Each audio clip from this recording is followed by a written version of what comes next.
nós estamos aqui reunidos diante do mesmo princípio, que é o princípio de fé, que foi citado aqui pelo pastor em Romanos 11. Ok? De nada adiantaria ter um judeu aqui no púlpito falar da palavra de Deus, se porventura ele não vivesse também pela fé, assim como vocês. Então, nós somos o quê? Todos nós aqui, herdeiros, co-herdeiros.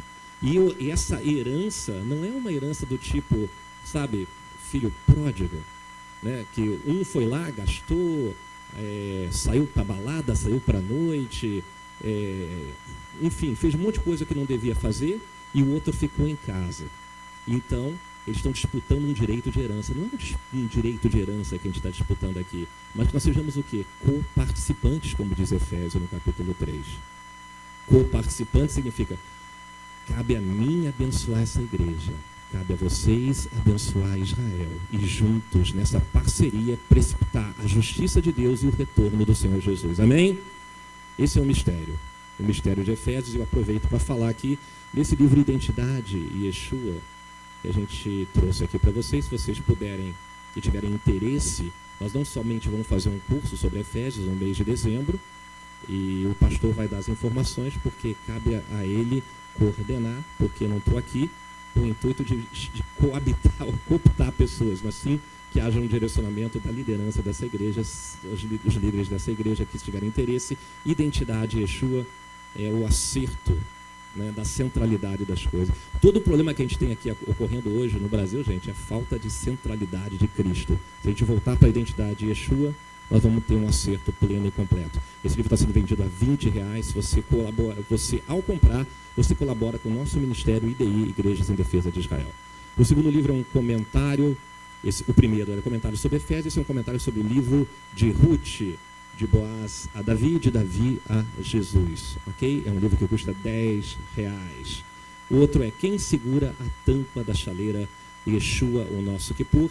A tampa da chaleira, eu acho que eu já tive aqui na primeira vez, acho que eu cheguei a comentar sobre ele. É uma alusão ao propiciatório, o dia de Yom Kippur, também conhecido escatologicamente como o grande e temível dia do Senhor. Quando o Senhor voltará nos céus, colocará seu pezão no Monte das Oliveiras, vai abrir aquela montanha toda e vai ser a grande reviravolta, né? A reversão de um processo de rejeição de Deus, para que ele venha a finalmente reinar soberano sobre toda a terra. Amém? Então esse também, os livros fininhos são R$10, o livro um pouquinho mais grosso é R$20. Você, se comprar, você nos ajuda muito, colabora com o nosso ministério. Amém? Eu estava falando sobre, citei ali o Marcelo, que ele fez um comentário, lembrando que eu tinha dito que cada nação tinha o governo que merece. Gente, a coisa já começou a mudar, essa é a alegria, é por isso que eu vim falar aqui hoje para vocês.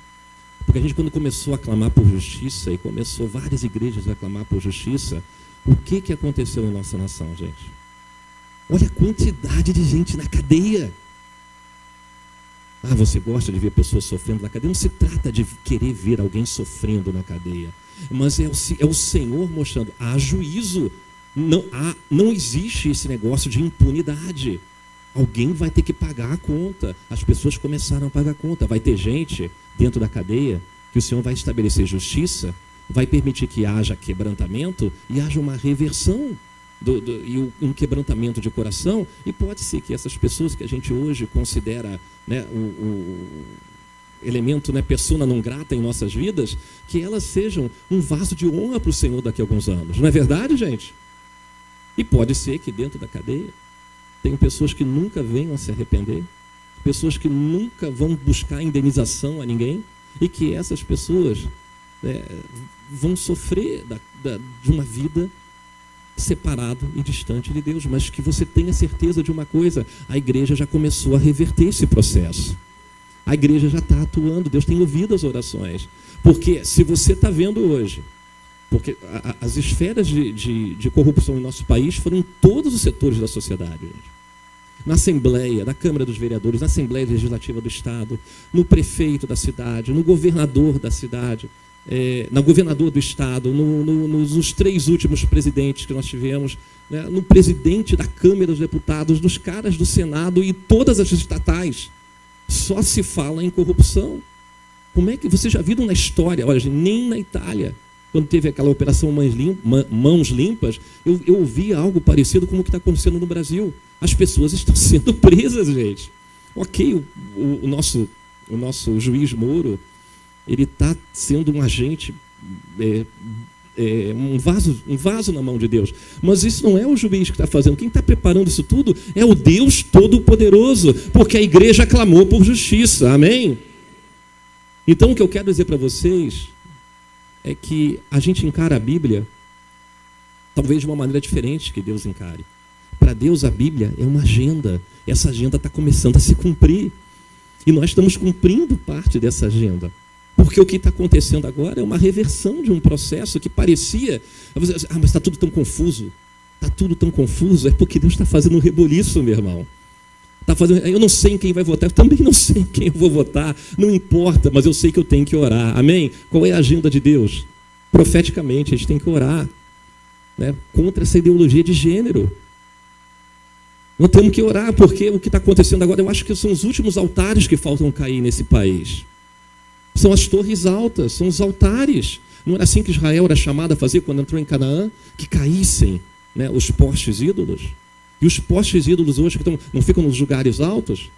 O que é a mídia, senão um poste ídolo que fica no alto da montanha, em UHF, em VHF, e sei lá, agora é tudo a cabo subterrâneo, mas de qualquer maneira, simbolicamente é pelo ar.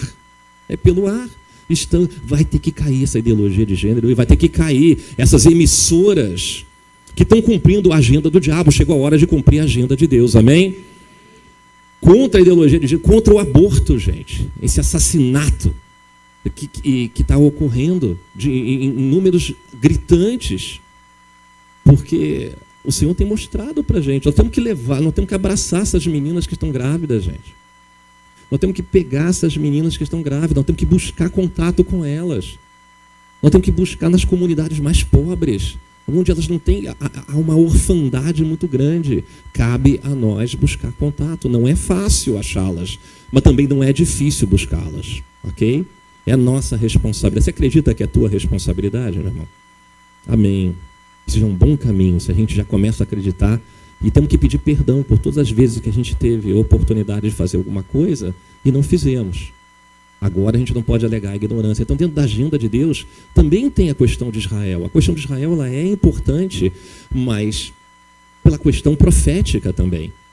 E quando a gente começar a clamar para que essas potestades, esses altares de ideologia de gênero caiam, de antissemitismo caiam, né, de rejeição a Israel, de pró-aborto, ideologia de gênero, esse espírito todo, ele vai começar a cair e vai haver uma reversão. Amém? Queria lembrar para vocês que o grande pecado de Sodoma não é o homossexualismo. O livro de Ezequiel fala claro, deixa claro que o grande pecado de Sodoma foi que havia falta de justiça. E qual era a falta de justiça? Ninguém se preocupava com o órfão, ninguém se preocupava com a viúva, ninguém se preocupava com o pobre e o necessitado. O homossexualismo é a maldição pela falta de justiça do povo. Vocês estão entendendo? É duro falar isso, mas é a grande realidade. Porque Deus é soberano, gente. Não é o diabo que é soberano. A gente tem uma concepção muito errada, achando que qual é a esfera, qual o nível de soberania que o diabo tem. Às vezes a gente olha para o diabo e a gente pensa numa grande rave, sabe? Aquele batidão, aquela coisa meio Rock in Rio, onde aparece o capetudo lá vestido de vermelho, segurando um tridente, e as diabetes em volta, todas elas dançando, como se fosse a banda de Ipanema ou desfile na passarela do samba, com um grande caldeirão, com uma poção mágica lá, como se fosse a Madame Mim. Madame Mim para quem é do tempo antigo, né? Não sei por que você está rindo, minha irmã. Você acabou de entregar a sua idade, ok? Gente, o diabo não é soberano nem no inferno. Esse é o inferno de Dante Alighieri. Tá? O inferno é local de soberania de Deus. Foi o local que foi construído para o diabo entrar em perdição e condenação eterna. Amém? Ele não é soberano, mas ele tem legalidade para entrar. E como é que ele entra? Na nossa falta de justiça. Porque a gente não cuida do pobre, a gente não cuida da viúva, a gente não cuida do necessitado, a gente não cuida daquilo que Jesus cuidaria. E a gente fica buscando muitos arcabouços teológicos para tentar fazer aquilo que a gente acha que que é uma igreja cultural. A igreja tem que ser mais ação. Amém? Bom, sobre orfandade, eu quero falar sobre essa questão de bastardice.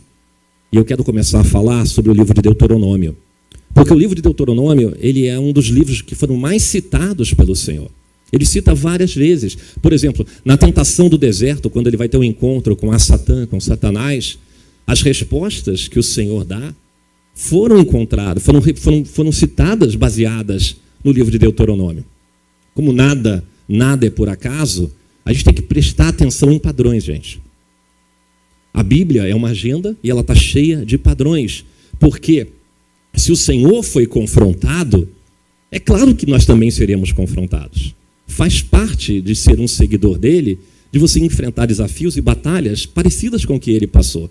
Porque o inimigo está aí.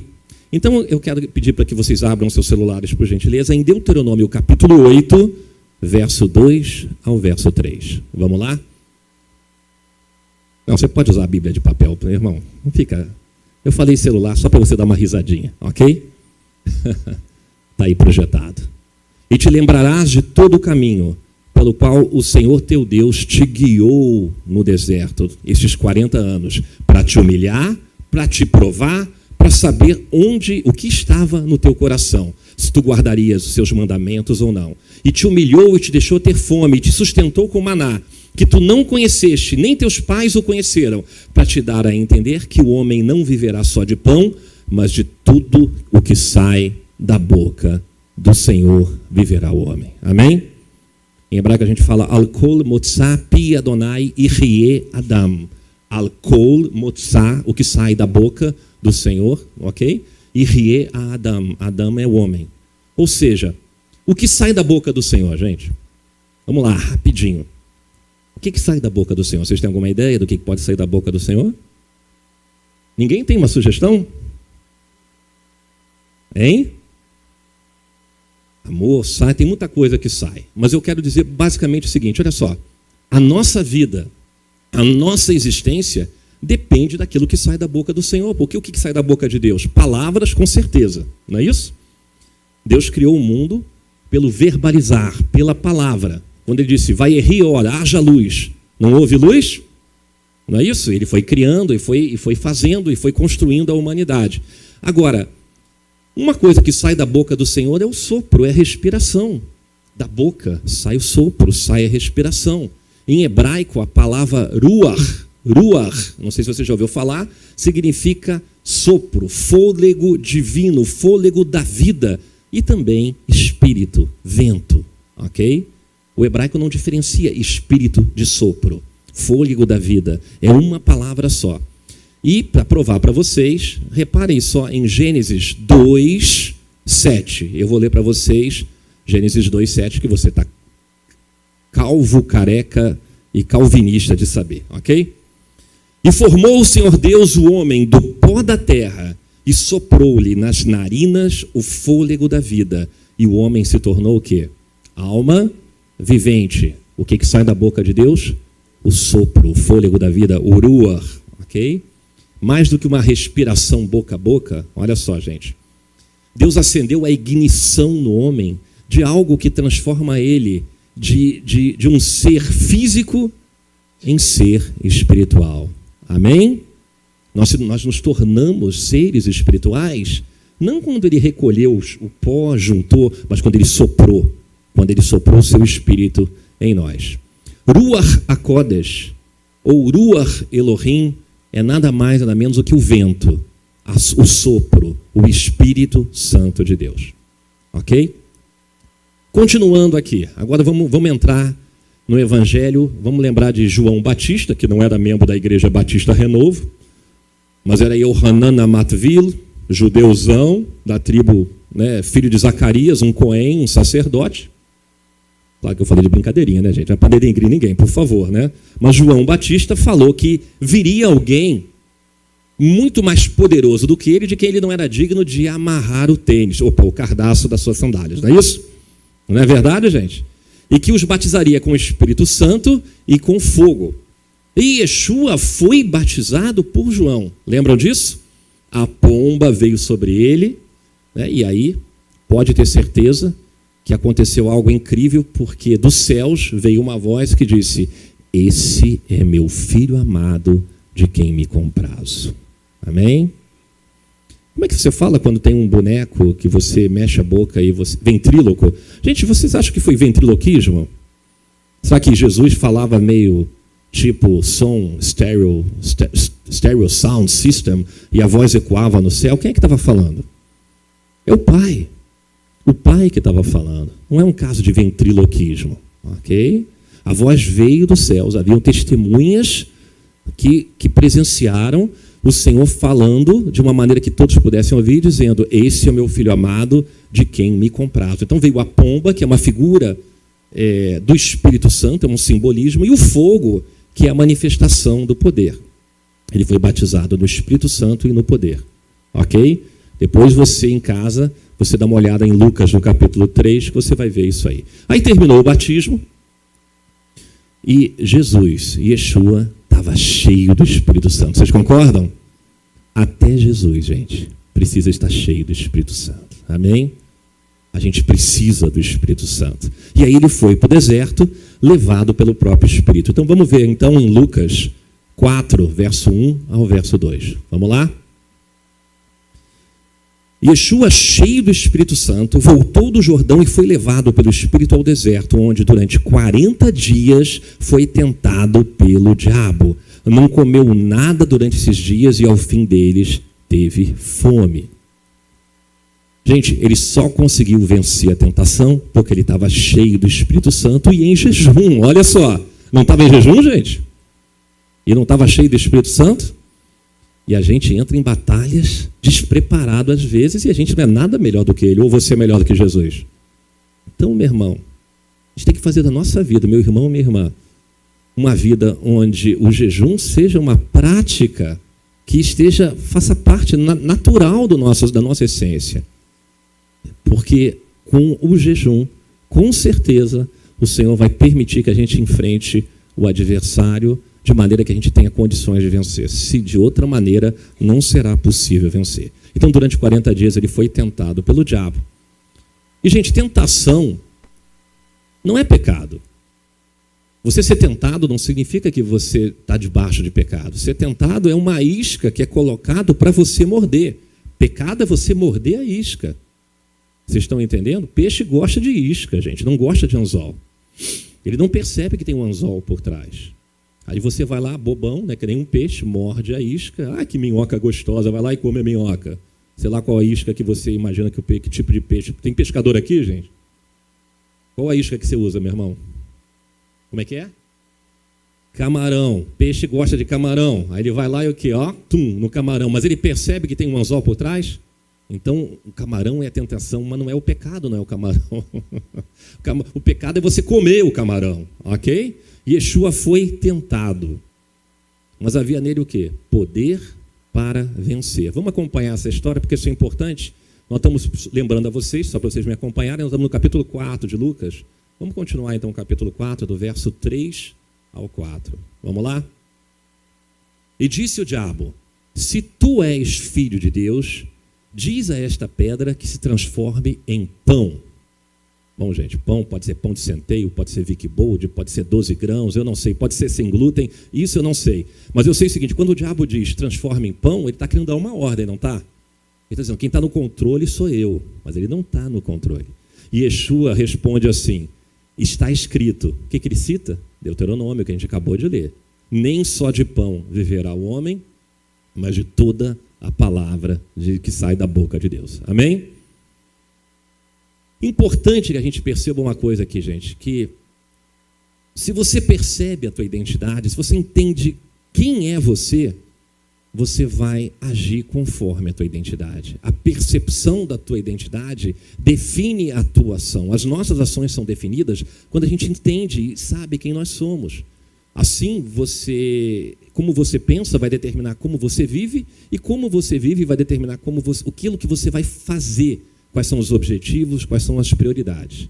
Identidade influencia a vida que você vai levar. Olha o que o diabo fala. Olha só que mentiroso, hein, gente? Se tu és filho de Deus, olha só para quem que ele está falando, gente. Se tu é filho de Deus, o que ele quis dizer com isso, gente? Olha só. Ele foi capaz de testar o próprio Senhor e contar uma mentira para o próprio Senhor. Você acha que ele não vai contar essa mentira para você também? O que você acha? Você é melhor do que Jesus? E o diabo, você acha que ele tem mais chance com você ou com mais chance com Jesus? Claro que com você, não é isso? Se tu és filho de Deus, se você se acha uma vítima, você vai viver como uma vítima, você concorda? Se você acha que você não tem um pecado, você vai viver uma vida religiosa. Você concorda, gente? O religioso é aquele que acha que não tem pecado, que pelo fazer ele confessa. E vocês sabem, aquele que diz que não tem pecado é um baita de um 171. Opa, não é esse o artigo nos céus, mas é um baita de um mentiroso, não é isso? Se você acha que a tua vida não tem jeito, gente, quantas vezes na vida da gente a gente achou que não tinha mais jeito? Fala a verdade. Se você acha que a tua vida não tem mais jeito, que está destruída, você não vai experimentar o melhor que Deus pode te dar. Não é verdade? Claro que sim. Você não experimenta a restauração de Deus se você acha que não tem jeito. Porque se o justo vive pela fé e ele acredita que não tem mais jeito, então não terá jeito. Não é, gente? Você vai entrar num jogo de futebol, dizendo assim, eu vou entrar nesse jogo acreditando que eu vou sair daqui derrotado, então escolhe o placar. 1-0, 2-0 ou 7-0. Gol da Alemanha, não é isso, gente? Oh, tristeza, que dia terrível, né? Vocês acreditaram naquilo que aconteceu? Aquilo foi juízo de Deus. Vocês acreditam que aquilo foi juízo de Deus, gente? Foi. Eu acho que vocês estão achando que é engraçado, mas foi juízo de Deus. A nação estava toda errada. O país no meio de um processo de corrupção incrível. Passando os piores momentos da história da nação, talvez. Deus quis mostrar o seguinte: vocês acham que eu vou permitir que o diabo dê essa Copa para vocês esquecerem o que está acontecendo aqui? Gol da Alemanha, 7-0. É verdade. Se você não acredita, vai orar ao Senhor, bota o joelho no chão, ora. Pergunta para ele por que foi 7-0. A culpa do Davi Luiz? Não, a culpa do Davi Luiz não, coitado, deixa ele, com aquela cabeleira loira bonita dele lá. Crente, né? Culpa desse estado que a gente vive aqui, de prepotência, de arrogância, de falta de juízo, de justiça, falta de juízo mesmo aqui, ó, faltando juízo nessa nação. Então, olha só, a história da nossa vida depende do quê? Da nossa identidade. Yeshua é sim, Jesus é sim o Filho de Deus, não se iluda. E também não se iluda porque foi isso que o Pai disse para ele no batismo dele, ele é divino, e até isso Satanás quis roubar. É o grande ladrão de identidade. O inimigo quer roubar a tua identidade, meu irmão. O inimigo quer roubar a nossa identidade. Como é que ele rouba? Colocando o que em nossas mentes? Dúvidas. Muitas dúvidas. Que tipo de dúvida ele colocou para você hoje de manhã? Eu vou te dizer. Se não foi hoje de manhã, foi ontem, ok? Você foi perdoado mesmo? Você foi? Você é uma nova criatura mesmo? Será que Deus te ama mesmo? Às vezes ele usa as pessoas que você mais ama para perguntar se Deus te ama, não é verdade? Não é isso? Nossa, você parece tão cansado, você parece tão arriado, você está com fome, está com sede, está desesperado, está tomando a Prazolam 0,5 mg. Que vida é essa que você está levando? Está tomando melatonina para dormir à noite, não sabe mais, fica arrancando o cabelo, não sabe como é que vai pagar a conta, como é que vai pagar a hipoteca, como é que vai pagar a escola do filho. Você está doente. Passou por uma cirurgia. Como é que pode, filho de Deus, ter pedra nos rins? Como é que pode, filho de Deus, ter problema na vesícula? Como é que pode, filho de Deus, ter dor nas costas e ter dor de dente? Não é isso que algumas pessoas pensam? Não, é coisa, está passando por provação porque o diabo está pisando em cima de você. Eu acho que você está precisando de libertação mesmo. Quem pede libertação é quem fala. Porque Yeshua falou o quê? No mundo tereis aflições. Cadê Deus em tua vida? Você nunca ouviu isso, não? Tua tia nunca falou? Tua vizinha nunca falou? Mamãe e papai nunca falaram para você? Teu marido nunca falou para você, não? Cadê Deus em tua vida? Ou você nunca falou para o teu marido? Cadê Deus em tua vida? Não é? A Bíblia diz, atenção, que Satanás é o pai da mentira. A questão não é se ele vai mentir para você. Isso ele vai mentir para você. A questão é se você acredita na mentira, porque a mentira só tem poder se você acredita nela. Não é verdade, gente? O que uma mentira pode afetar você? Alguém chega e fala, você é filho não sei o quê porque a tua mãe é aquilo. Você sabe que a tua mãe não é aquilo. Por que você fica preocupado? Porque teu filho é isso. Você sabe que teu filho não é isso. Por que você acredita? Agora, se você acredita na mentira, você fica doido, não fica? Cadê Deus na minha vida? Cadê Deus na minha vida?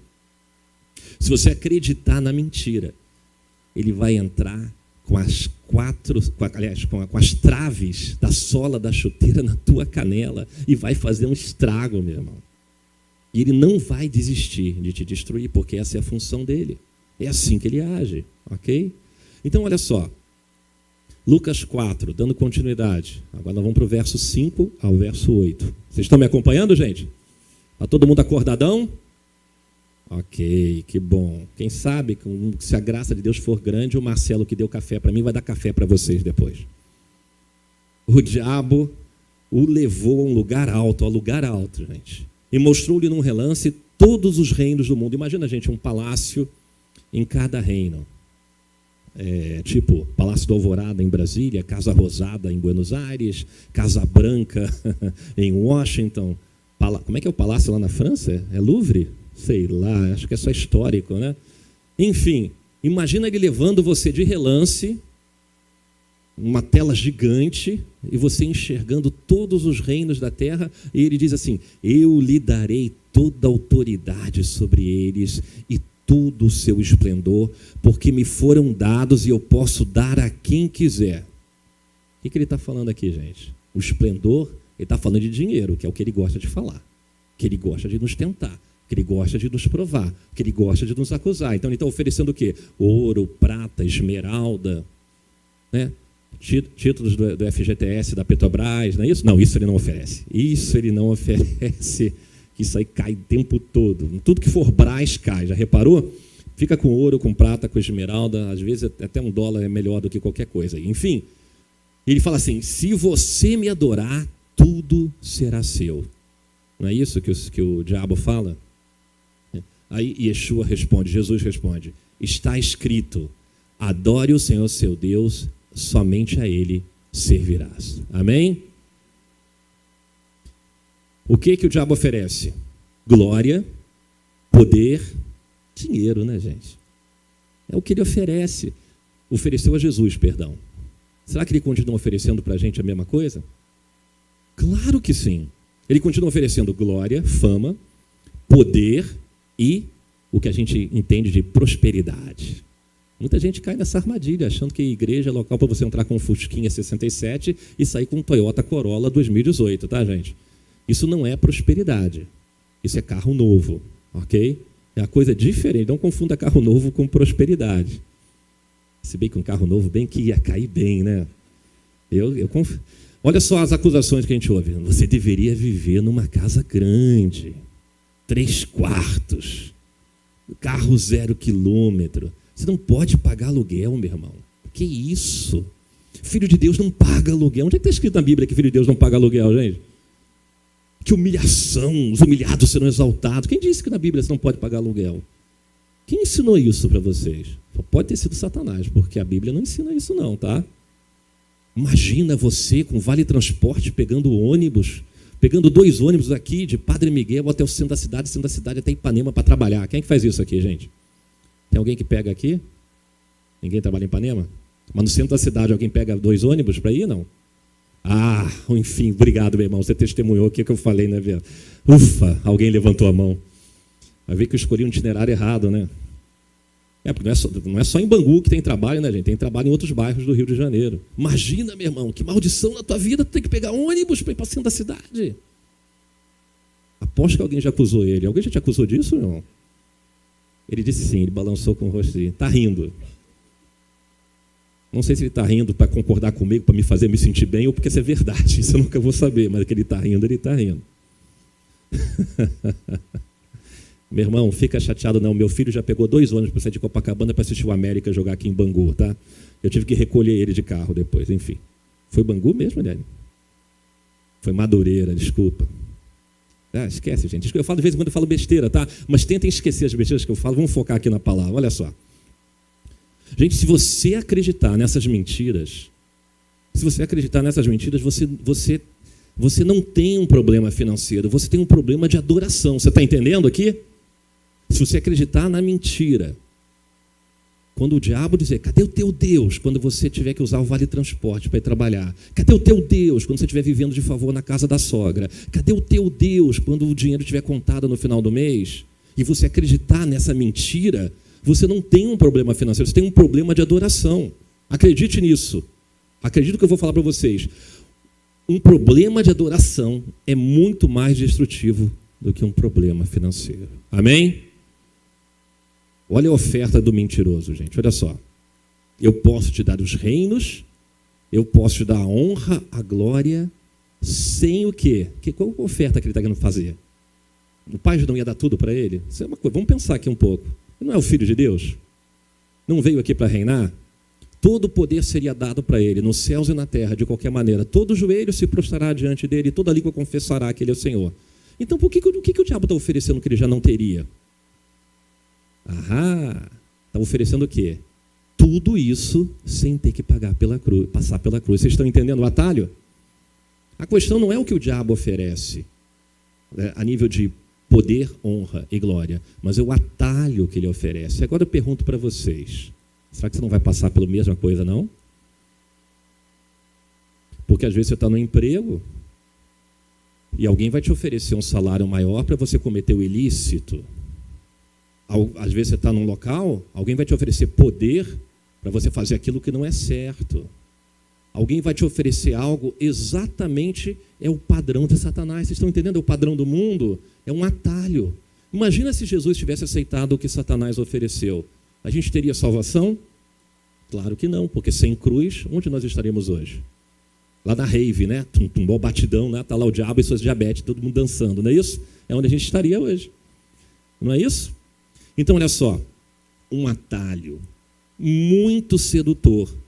E assim a humanidade não seria redimida. Por isso, Jesus, Yeshua, vai citar Deuteronômio de novo, porque ele cita Deuteronômio 6,13 e diz, somente ao Senhor teu Deus temerás e a Ele servirás. Amém?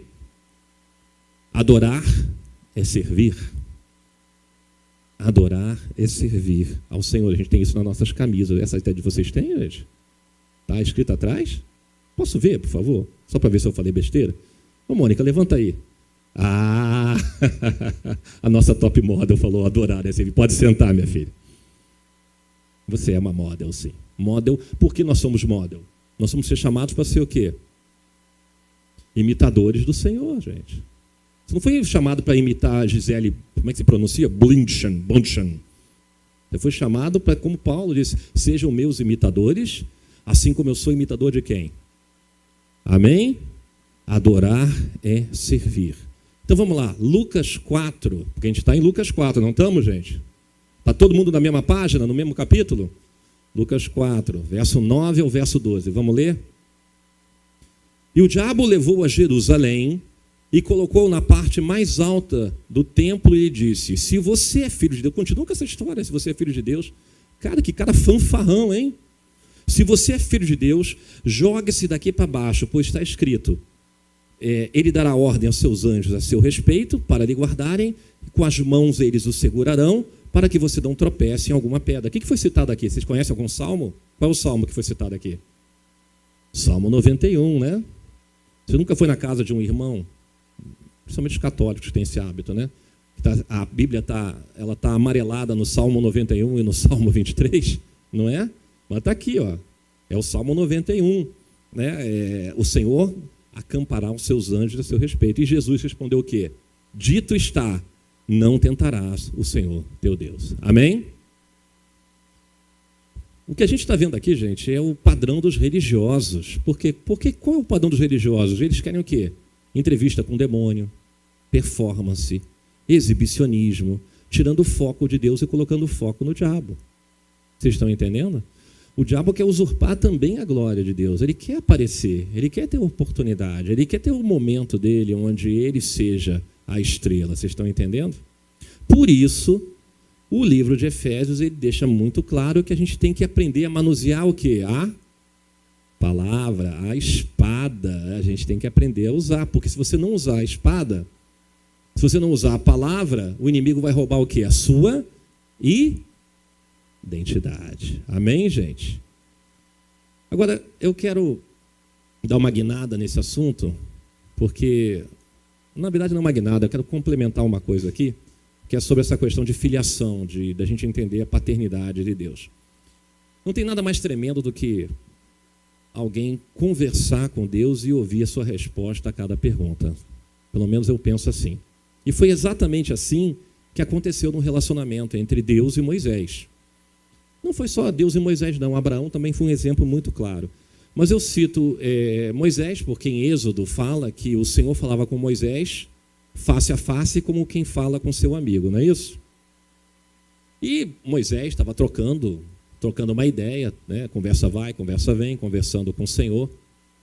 E algumas vezes a respeito da ida para a Terra Prometida, porque a missão de Moisés era muito grande, gente. Era um fardo enorme levar aquele povo. Vou falar uma coisa para vocês, revelação, atenção. O que é fardo, hein? O que a gente acha? O que normalmente a gente pensa em fardo? Qual é a primeira ideia que vem na mente da gente? Hein? É algo pesado que você coloca nas costas que dá escoliose, bico de papagaio e outras coisas do gênero, não é? Espiritualmente falando, gente, fardo é demônio. Por isso que Jesus, Yeshua, ele fala o quê? Meu jugo, meu fardo é leve, porque ele não tinha demônios, e meu fardo é suave. Isso choca vocês ou é fácil de entender, gente? É fácil de entender. Biblicamente falando, todo mundo carrega um fardo aqui. Todo mundo. Perdoa, gente, se você estava vivendo na terra de Monteiro Lobato, com Narizinho, com Boneca Emília e Visconde de Sabugosa, se eu quebrei os sonhos de você. Todo mundo está sujeito à ação do diabo, inclusive eu. Porque se eu estou falando no microfone, eu tenho que ter responsabilidade daquilo que eu falo. Todos nós, gente. Ambiente blindado espiritualmente? Que isso? Todos nós somos suscetíveis a isso. Vocês estão entendendo? Eu não estou dizendo que o diabo habita dentro do teu coração, em que você é uma pessoa endemoniada ou que você é uma pessoa possuída. Não estou falando isso. Eu estou falando que a gente carrega fardo espiritual. E não é um ou dois, às vezes são legiões. Tem que tomar cuidado, gente. Era um fardo que Moisés tinha que carregar. Aquele povo estava com muito pecado, gente. Além dos pecados que Moisés tinha, da sua família, dos seus filhos como sacerdote, da sua esposa. Sabe que o relacionamento dele com Cipora não era exatamente... não era aquele filme que a gente viu. Como é que é aquele filme de amor que marcou uma geração, hein, gente? Love Story, não é isso? Com Ryan O'Neal e... Como é o nome da atriz? A atriz não sei, deixa pra lá, essa é coisa de velho mesmo. Por isso que eu torço pra América, eu só falo de coisa de velho. Titanic também, né? Mas Titanic também é outro caso de amor. Ele não tinha problemas com os filhos, não tinha problema. Aliás, Arão tinha mais problema com os filhos, Nadab e Abiú. Gente, todo mundo carrega fardo, ok? Todo mundo carrega fardo. Não se iluda com isso. Você quer blindar teu ambiente? Jejum e oração, meu irmão. Jejum e oração, jejum e oração. Não existe um ambiente espiritual blindado, a menos que a presença do Espírito Santo venha habitar num local, e aí sim Deus ser glorificado, Jesus ser glorificado, e aí o inimigo bate em retirada. Mas você tem que ter um pensamento, uma mente, um coração muito permeável à presença do Espírito Santo para que o ambiente seja blindado, ok? Desculpa se alguns sonhos de vocês e algumas ilusões de vocês possam ter desmoronado agora, mas se você não concorda comigo, concorde aqui com a palavra, porque eu vou dar continuidade, tá? Foi só uma observação. Vamos em diante. Então Moisés estava lá, e ele vai falar assim, trocando uma ideia com o pai, e ele fala assim, ele faz uma das perguntas mais interessantes ao Senhor, e ele diz o seguinte: Senhor, como eu saberei que eu mesmo fui escolhido? Olha só, gente. Tem certeza que o Senhor me escolheu para levar esse povo para a Terra Prometida? Essa é a pergunta que ele está fazendo para o Senhor. E Deus responde de uma maneira muito intrigante para ele, porque ele diz assim, Deus fala para ele assim, você saberá quando você chegar lá, e quando você chegar lá, você vai ter certeza que fui eu que te mandei. Aí ele fala, mas Senhor, eu quero saber antes. Aí o Senhor responde de novo, quando você chegar lá, você vai saber que fui eu que te levei lá. Gente, quanto mais jovem a gente é, mais a gente pensa que a gente tem controle das coisas, não é verdade?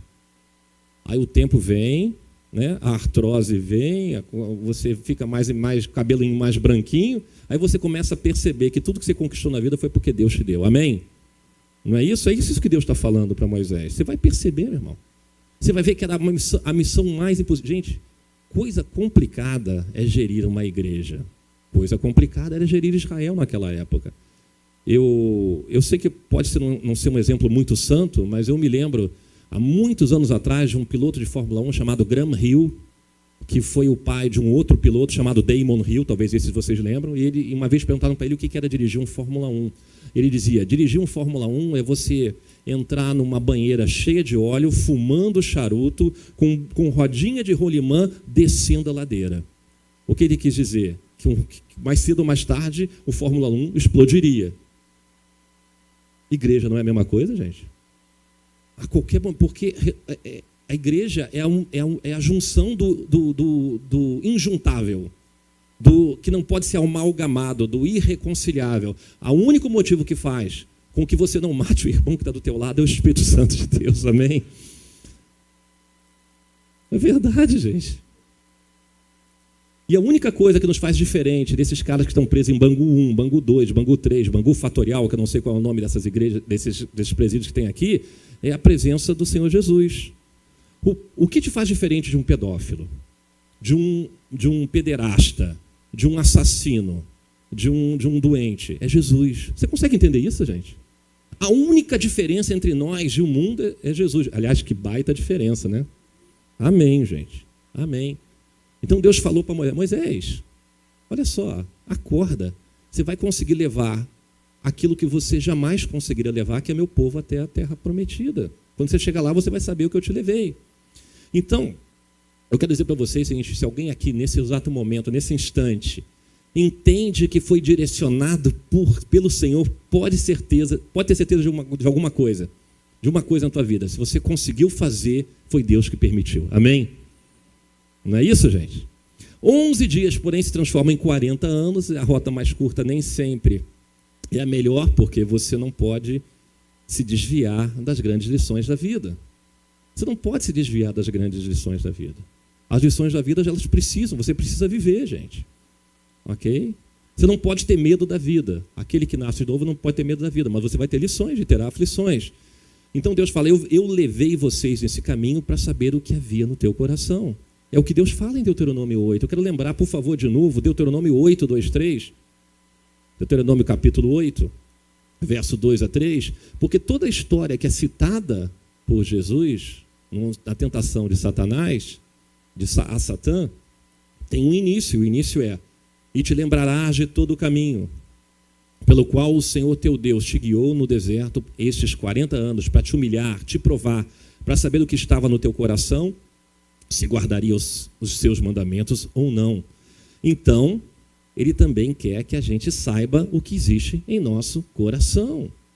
A gente precisa saber o que existe em nosso coração, a gente precisa entender.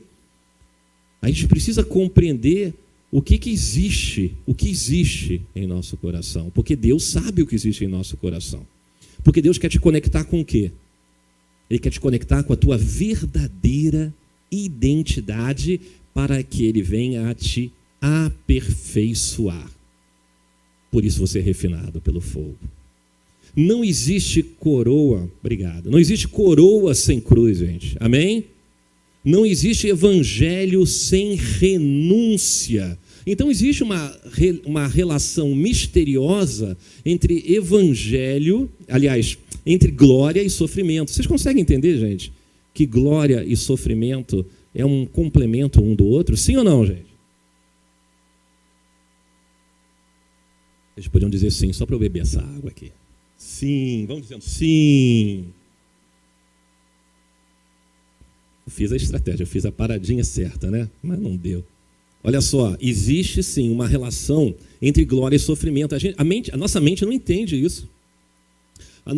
Porque parece coisa tão oposta, mas ao mesmo tempo é tão conectado. Porque o caminho para ser glorificado passa pela dor, ainda que a gente não queira entender isso.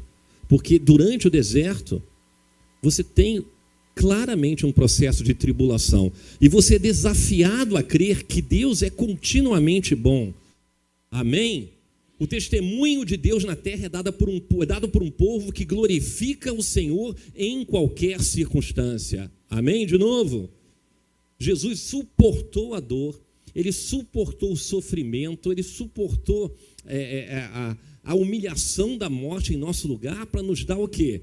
Eternidade, vida eterna. Então nós temos que suportar o que a gente está passando para também honrar ele e dar um bom exemplo para ele. Amém? Você tá sentindo dor, meu irmão?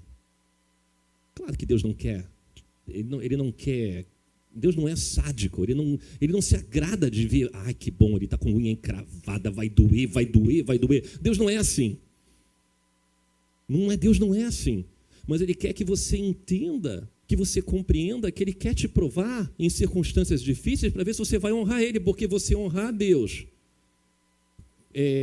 Passando um final de semana na Ilha de Caras. Existe isso ainda, gente? Que tinha uma revista que eu lia, a revista Caras, quando eu ia no dentista. Depois a crise veio, o dentista nem mais revista Caras com a pessoa comprar, né? É só aquela revista Veja, depois de 2 meses, 3 meses, né? Assim, Dilma caiu há 3 meses, mas essa revista é novinha, diz a moça que lê aqui no consultório de dentista, que essa revista é novinha. É porque a crise veio para o dentista, ele não pode mais comprar a revista Caras nem Veja da semana. Ele tem que pegar lá no sebo, lá, e, bom, enfim, falei besteira, vamos continuar aqui.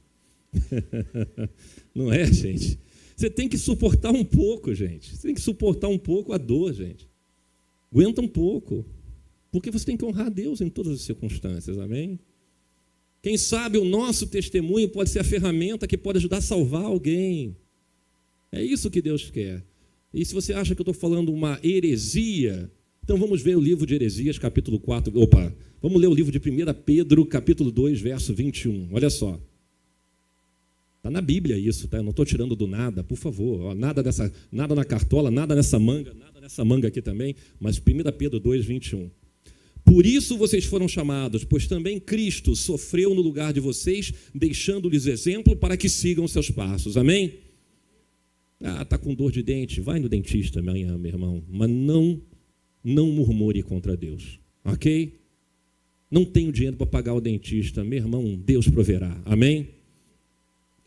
Porque quando você tem dor, você só pensa em você.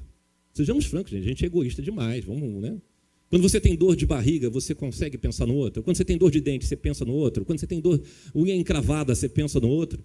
Você não consegue pensar nos outros. E Jesus, Yeshua, o nosso Deus maravilhoso, sentindo a maior dor do mundo, se preocupava na hora da dor com a dor dos outros. Ele é maravilhoso, gente. Amém, gente? Ele dizia em Lucas 23, olha só, Pai, perdoa porque eles não sabem o que fazem. Não é isso que ele fala? No meio de tanta dor. Não é verdade, gente? Olha, eu vou dizer uma coisa, gente. O inimigo vai usar outras pessoas para te acusar. Líquido e certo, porque o diabo vai agir. Mas uma coisa é ele usar as outras pessoas. Outra coisa é você se acusar. Para com isso. Não seja o próprio verdugo em sua vida. Verdugo é uma palavra também daquelas que eu tirei do fundo do baú, né, gente? Verdugo é o carrasco, o cara que fazia a execução. Coisa de quem assistiu Robin Hood. Você tem problema de se considerar culpado, não perdoado, então você está com problema de bastardice. Você se considera filho bastardo, gente. E você ignora uma passagem. Eu ainda tenho mais alguns minutos, pastor, que estourou o tempo ali. Mais 5 minutinhos? Vamos lá, Isaías 53. Vamos lá, rapidinho, gente. Verdadeiramente, verso 4 e 5. 53, Isaías 53 talvez a maior profecia messiânica. Verdadeiramente, ele tomou sobre si todas as nossas enfermidades e as nossas dores levou sobre si. E nós os reputávamos por aflito, ferido de Deus e oprimido. Mas ele foi ferido por causa das nossas transgressões, moído por causa das nossas iniquidades. O castigo que nos traz a paz estava sobre ele, e pelas suas pisaduras fomos sarados. Amém? Meu irmão, se você não está sentindo paz, você está ofendendo ao Senhor Jesus. Você não tem dinheiro para pagar aquela conta amanhã, não tem dinheiro para pagar aquele aluguel amanhã. Meu irmão, fica em paz. Porque se você vai ficar desesperado e vai começar a murmurar, você ofende o Senhor. Isso está sendo provado agora. Porque amanhã, muitos de vocês têm que pagar aluguel, que é dia 5, foi hoje, né? Só eu que tenho que pagar aluguel amanhã, gente? Levanta a mão que tem que pagar aluguel amanhã, dia 6. Uau, acertei na mosca, né? O carnê vence amanhã também, minha irmã? Caramba, quanta coisa vencendo amanhã, né? Dia 5 foi cair no domingo, né? Mas não fica triste não, minha irmã, porque Jesus trouxe a paz. O castigo que nos traz a paz estava sobre ele. E se isso é capaz de fazer que você não durma essa noite, é porque você ofende o sacrifício dele, amém?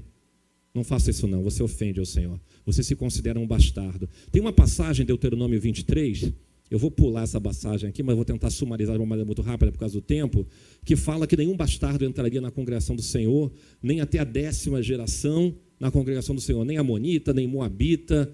E aí começa a falar um monte de coisa de Deuteronômio 23. E fala claramente sobre bastardos. Bastardos. O que são filhos bastardos, gente? Eu já respondo, porque a gente não tem tempo para muita pergunta aqui agora. Bastardo é um nome designado a um filho gerado fora de matrimônio, fora de aliança. Gente, isso é maldição ou é bênção na opinião de vocês? Claro que é maldição. Ser um filho bastardo é uma maldição. Agora, quem é que colocou essa maldição? Foi o diabo ou foi Deus? Claro que foi Deus, gente. Toda bênção vem de Deus. Toda maldição vem de Deus. O diabo não é quem você pensa que é, ok? O mundo está cheio de pessoas. A maldição, gente, é quando algo não foi cumprido de acordo com a vontade de Deus e o inimigo tem brecha legal para atuar. Mas não é ele que faz a maldição.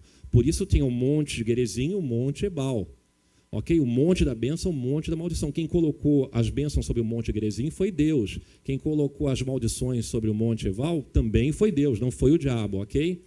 E o mundo está cheio de pessoas que nasceram fora de relação matrimonial, de casamento, digamos assim, aliança matrimonial. E você sabe que isso é muito horrível, gente, porque a gente vê muitas vezes processos de reconhecimento de paternidade, de DNA, isso é desgastante, isso vira programa de televisão, enfim. Existia um homem na Bíblia, acelerando aqui, gente, chamado Jefté, que ele não era apenas um filho bastardo, mas ele era filho de uma prostituta. A Bíblia fala sobre isso, não sei se vocês sabem. Depois, um dia, se você se lembrar, você lê o capítulo 11 de Juízes e você vai ver a história de Jefté. Ele era o filho daquilo que a torcida fica gritando para o juiz de futebol. E era mesmo, ok? E era mesmo. E então ele era bastardo e filho de uma prostituta, porque é o que a Bíblia diz. E, além de não ser reconhecido como pai, ele era rejeitado pelos irmãos. E porque ele se sentiu rejeitado, ele foi viver aonde? Numa cidade de rejeitados. Ele mesmo se autocondenou e se marginalizou e foi morar num lugar muito ruim, um local que Juízes, capítulo 11, chama de a cidade de Tobi. Era um ambiente de abandono, um ambiente de maldição, um ambiente de violência, de gente traumatizada, de gente ferida, de gente recalcada, de gente que se autocondena. E ele acabou, entretanto, sendo chamado de novo pela cidade dele, pelo povo dele, pelos irmãos dele, para liderar um exército que foi responsável pela vitória de uma das tribos de Israel sobre o inimigo, que é Amon. Só para vocês terem uma ideia que é interessante, e ele era um homem maldito. Então, veja bem, a aliança ela tem o poder de congregar, a aliança tem um poder de proteger e abençoar as pessoas. O motivo de um casamento, gente, é para você poder abençoar teu filho, para você poder proteger. A função do homem é proteger a família, é proteger, abençoar. Ele tem o sacerdócio, ele precisa exercer o sacerdócio. Agora, a gente sabe que tem muitos homens que criaram várias famílias. E que, é claro que eu agora não vou pedir para ninguém levantar a mão, porque eu não quero expor ninguém, mas, poxa, pais que tiveram amantes, acho que muita gente já passou por isso. Muita gente já parou por isso. Mães que foram abandonadas, muita gente sabe do sofrimento de sua mãe. Então, imagina a vergonha e as oportunidades perdidas por aqueles que foram rejeitados e não conheceram os pais. Não é verdade, gente? Agora, será que isso é definitivo na vida de alguém, gente? Será que isso não pode mudar? Porque, veja bem, bastardos não tinham direito a uma plena herança, porque eram gerados fora da aliança. Como é que você reverte isso? Como é que você transforma uma pessoa que não tinha direito à herança em ter uma herança plena? E eu vou dizer para vocês, a Bíblia é clara. Todas as famílias da terra têm herança. Olha a promessa que você tem. Todas as famílias da terra têm herança. A terra é um presente de Deus que foi dado a todas as famílias de Israel. E quando Deus fala para Josué, seja forte e corajoso, porque você conduzirá esse povo para herdar a terra que eu prometi, Deus está dizendo o seguinte, que o povo deveria conquistar a terra. A Bíblia é clara, todas as famílias têm herança, e você está enxertado nas mesmas heranças, nas mesmas promessas dadas a Israel. Você tem herança, meu irmão, amém? Então para de se achar um coitadinho. Mas eu não tive o privilégio de ter uma convivência com meu pai. Lamentável, mas isso não é definitivo na tua vida. Eu não tive o privilégio de ter convivência da minha mãe. Uma pena, mas isso não te faz um coitadinho, no sentido de que Deus não é capaz de reverter isso. Deus é capaz de reverter. Então, pela fé, o povo começa a conquistar a terra prometida. A Bíblia é clara, todos têm herança. A terra é um presente de Deus. Todas as famílias da terra têm direito a uma herança, porque isso você foi enxertado em Israel, como fala a Oliveira em Romanos 11, através de Jesus. O livro de Ruth fala muito sobre isso, gente. Você precisa ler o livro Ruth para você entender o conceito de terra como uma promessa aos aliançados e aos enxertados nessa aliança. Porque a família podia perder a terra, mas não perdia o direito. Amém, meu irmão? Não perde o direito. O jubileu era justamente um processo de 50 e 50 anos para devolver a terra para aquela família que tinha perdido, porque ela passava a ter o direito de recompra. E se a família deixasse de existir, até uma lei o Senhor criou, chamada Lei do Levirato, para que todas as famílias tivessem o quê? A eternidade. Amém? Então você tem a eternidade, a promessa de Deus, eternidade e herança. Eternidade e herança. Amém? Você faz parte dessa aliança, glória a Deus por isso. Em quem? Em Jesus. A tua identidade tem que mudar essa noite, meu irmão. Senão o inimigo está contando mentira e você está acreditando. Deuteronômio é claro sobre isso, sobre essas leis. Né? Os salmos falam sobre isso também.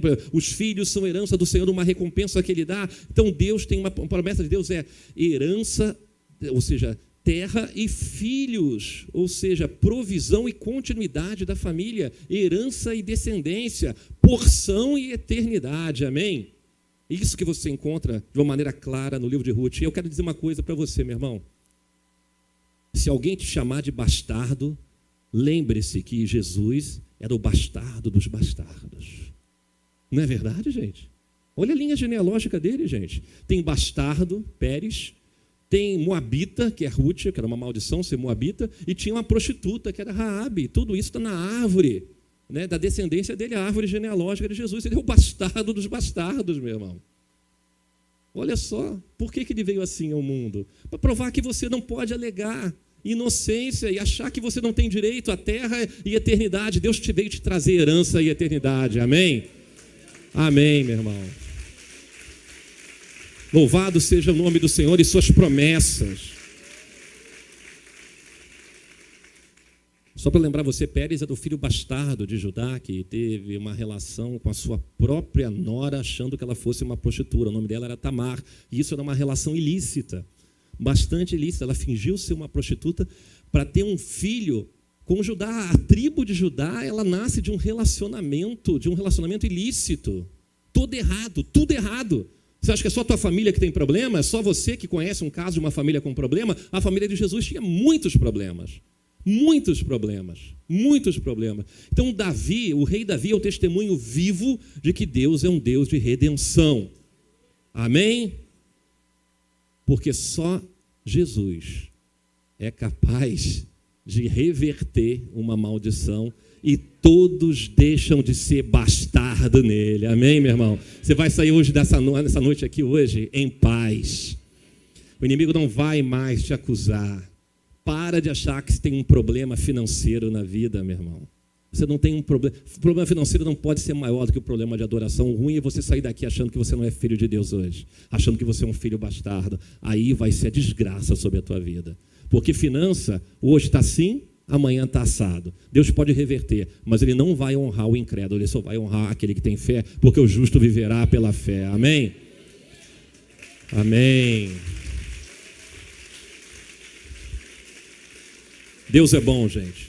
Deus é bom. E para terminar, a última referência de hoje, eu encerro a palavra com Colossenses 1:20, que diz: e por meio dele, Jesus, Yeshua, reconciliar-se consigo todas as coisas, tanto as que estão na terra como as que estão no céu. estabelecendo a paz pelo seu sangue derramado na cruz. Amém, meu irmão? Você é filho de Deus em Jesus, em Yeshua Mashiach. Que Deus os abençoe. Que Deus venha fazer de você um canal maravilhoso de bênçãos. Que você seja um baluarte da justiça e do Evangelho de Deus. Que as vidas ao seu redor sejam impactadas pela ação do Evangelho através de você. Você é um vaso de honra. Você não é filho bastardo, você é filho do Deus vivo. Amém, gente. Paz.